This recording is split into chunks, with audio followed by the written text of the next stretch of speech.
অন্য অন্য ছাত্রদেরকে দেখছি কত উন্নত পোশাক পরে গেট আপ কত সুন্দর করে ইন্টারভিউ দেওয়ার জন্য আসছে, আর এই দুইজনের দিকে তাকায়া দেখলাম মনে হয় রাস্তায় ভিক্ষা করতে করতে আইছে। মানায় না, একেবারে গরিব। খাদেম বলল, ইন্টারভিউর ম্যাচ শেষ, চলে যাও বাড়িতে, নেওয়া হবে না।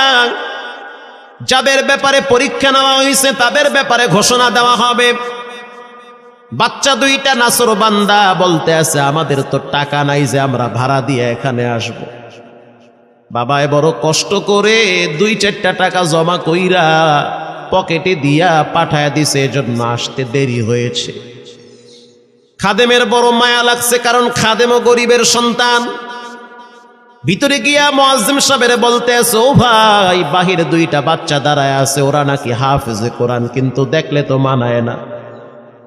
মুয়াজ্জিম সাহেব ধমক দিয়া বলতে আছে, কোন সুযোগ